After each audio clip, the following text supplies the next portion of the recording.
कांग्रेस से आज किसने पल्ला झाड़ा? कौन सा पुराना कांग्रेसी आज भाजपाई हो गया? आए दिन मीडिया में आप इस तरह की खबरें सुन ही रहे होंगे।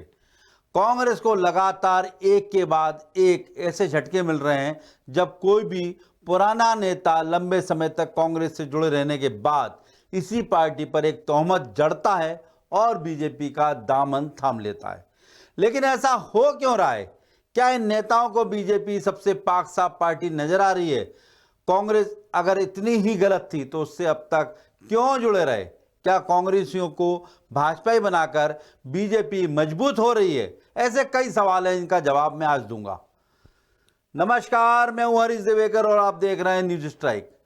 सियासत की दुनिया में शुरू हुआ ये नया फिनोमिना आखिर है क्या? क्या वाकई कांग्रेस का जहाज डूब चुका है या सिर्फ एक माइंड गेम चल रहा है? कांग्रेसी नेता के पलायन से जुड़े ऐसे कई सवाल हैं जो आम लोग भी जानना चाहते हैं, लेकिन अब तक मुफीद जवाब नहीं मिला। आज मैं आपको पॉइंट वाइज समझाता हूं कि कांग्रेस से पलायन की क्या वजह है, इससे कांग्रेस को कितना नुकसान है, और फायदे में तो वो भी नहीं है जो पलायन करके जा रहे हैं, और बीजेपी को भी इससे कुछ लंबा फायदा नजर नहीं आ रहा। कभी आपने टेटू बनाने की साइंस समझी है? चलिए आपको आज स्क्रिप्ट में ये भी समझाता हूं। टेटू को लेकर एक सवाल हमेशा सामने आता है कि जब आपकी स्किन पर गहरे से गहरा घाव भी नहीं टिकता तो फिर टेटू कैसे टिक जाता है? इसे आसान भाषा में बस इस तरह समझ लीजिए कि टेटू बनने के बाद स्किन पर एक हल्की सी परत जमती है, उस पर खुद ब खुद चढ़ जाती है, जो उसे प्रोटेक्ट करती है। वो आसानी से भले ही दिखाई ना देती हो, लेकिन उस जगह होती जरूर है। बस ये नेताओं का पलायन भी एक ऐसी ही परत है जिसके नीचे कितनी गहमा गहमी है ये आम व्यक्ति को समझ पाना आसान नहीं है। ना ही उसके नीचे की हलचल को और ना ही उस सियासी मनोविज्ञान को जो पूरे घटनाक्रम के जरिए जारी है। पलायन की बात को ज्योतिरादित्य सिंधिया से ही शुरू करते हैं। वैसे तो हाल ही में सुरेश पचौरी, संजय शुक्ला जैसे चेहरे कांग्रेस से भाजपा में जा चुके हैं। गुजरात में अर्जुन मोढवाडिया भी ने कांग्रेस छोड़कर पार्टी में हलचल मचा दी है। लेकिन सिंधिया से बात करना इसलिए जरूरी है क्योंकि मध्य प्रदेश में कांग्रेस की जीत के जिस तरह वो पोस्टर बॉय बने थे, उसी तरह वो दल बदल के भी पोस्टर बॉय बन गए हैं, जिन्हें बीजेपी ने हर उस चीज से नवाजा जिसकी उन्होंने ख्वाहिश की थी या ख्वाहिश जताई थी। उनकी हर शर्त मानी गई। मैसेज ये गया कि बीजेपी ने जो वादा किया सो निभाया, जिसके बाद लगातार कमजोर हो रही कांग्रेस को छोड़कर बीजेपी में शामिल होने के लिए नेताओं को एक नया मोटिव मिल गया। उन्हें सत्ता के साथ ही उनकी पावर भी बरकरार रहे, ऐसा एक उद्देश्य मिल गया, और इसी पार्टी का साथ भी मिल गया जो फिलहाल सबसे ज्यादा प्रॉमिसिंग नजर आ रही है। इसके बाद तो जैसे कांग्रेस छोड़ने वाले नेताओं की झड़ी ही लग गई। छुटपुट नेता तो छोड़िए, दिग्गज नेताओं की गिनती भी खत्म होने का नाम नहीं ले रही।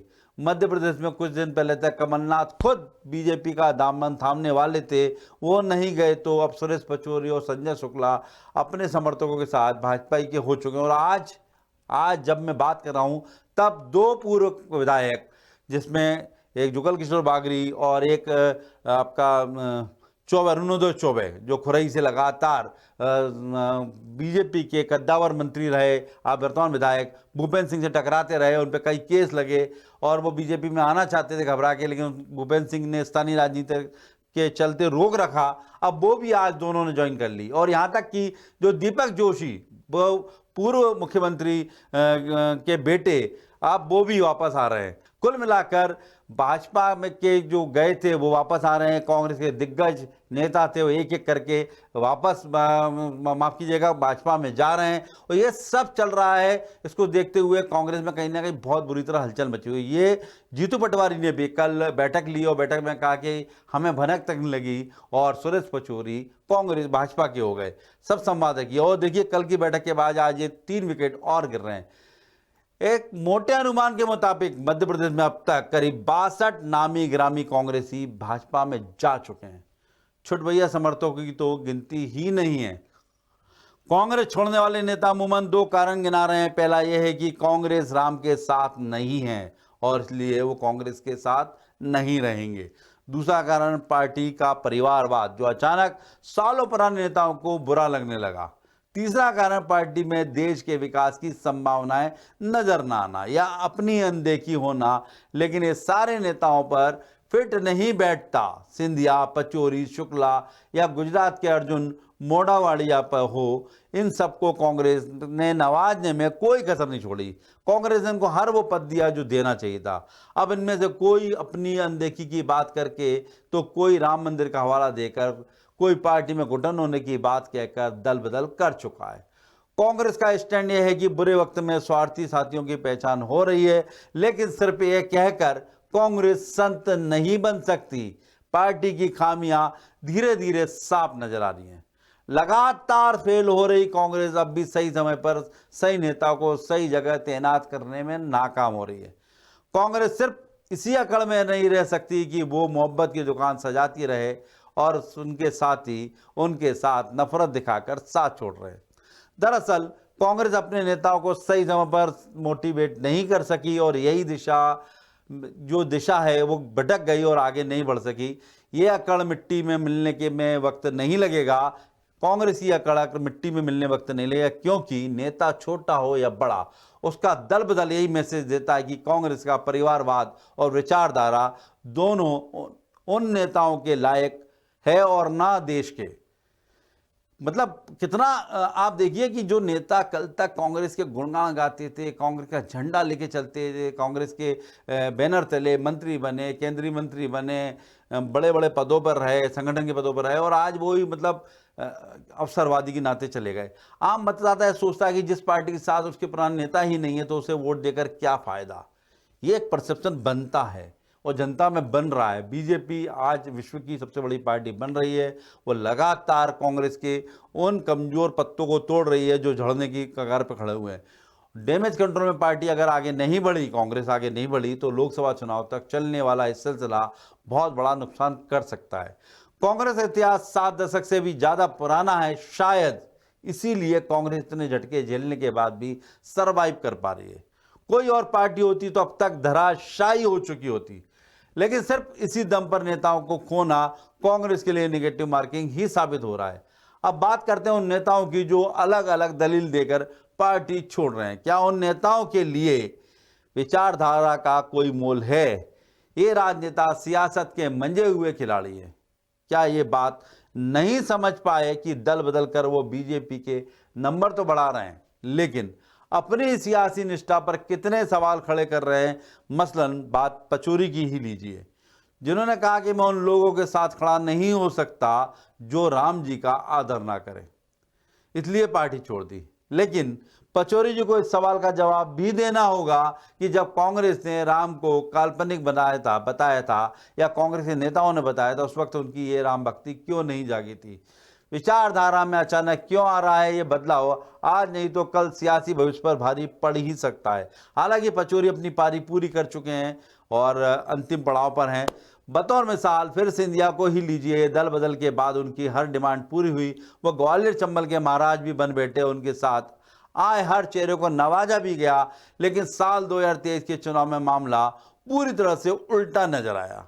उनके साथ आए उतने ही समर्थकों को तवज्जो दी गई जो जीत के लायक नजर आए। ना सिर्फ ग्वालियर चंबल बल्कि पूरे प्रदेश में चुनाव की जिम्मेदारी नरेंद्र सिंह तोमर को सौंपकर उनका कद बढ़ा दिया गया। बिना कुछ कहे मैसेज क्लियर था कि चंबल के चैंपियन तोमर ही है।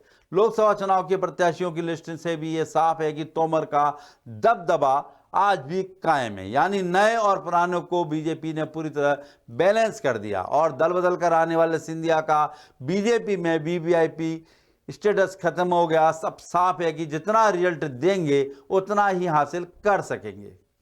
अब हम बात करते हैं बीजेपी को फायदे और नुकसान की। पहली नजर में देखा जाए तो बीजेपी को कोई नुकसान नजर नहीं आता। अभी कुछ ही देर पहले मैंने आपको टेटू का विज्ञान समझाया था। ये सियासी साइंस भी कुछ ऐसा ही है।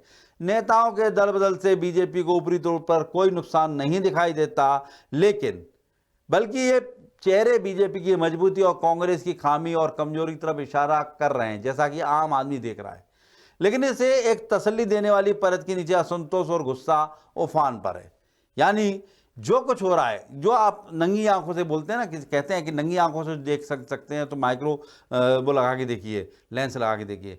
इसी तरह बीजेपी की जो सियासत है और जो दलबदल चल रहा है, उसमें सब कुछ ठीक ठाक दिख रहा है।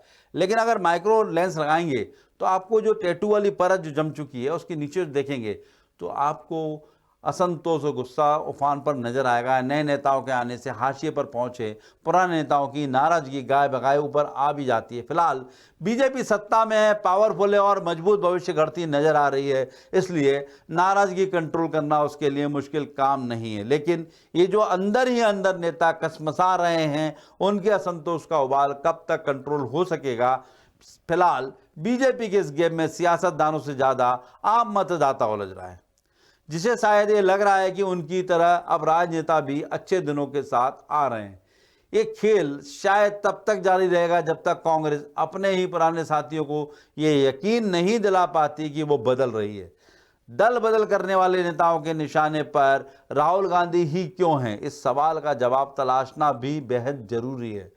खुद राहुल गांधी को अपने इर्द गिर्द नजर घुमाकर उन नेताओं की पंक्ति से परे देखने की जरूरत है जो हर समय उनके नजदीक नजर आते हैं।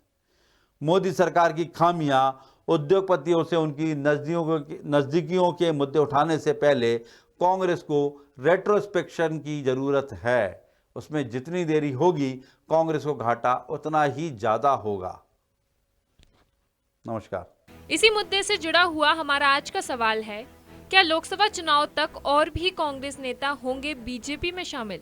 इसका जवाब आप 3 ऑप्शंस के जरिए दे सकते हैं, हाँ, नहीं या फिर कह नहीं सकते। आप अपने जवाब हमारे social media platform YouTube, Twitter या फेसबुक पर दे सकते हैं, या फिर हमारी वेबसाइट www.daसूत्र.com पर भी विजिट कर सकते हैं। पिछले एपिसोड में हमने आपसे पूछा था कि क्या 5 लोकसभा सीटों पर महिला प्रत्याशियों को बीजेपी को देना चाहिए टिकट। इसके जवाब में 73% लोगों ने कहा हाँ, 21% लोगों ने कहा नहीं, वहीं 6% लोग इस बारे में कुछ कह नहीं सकते।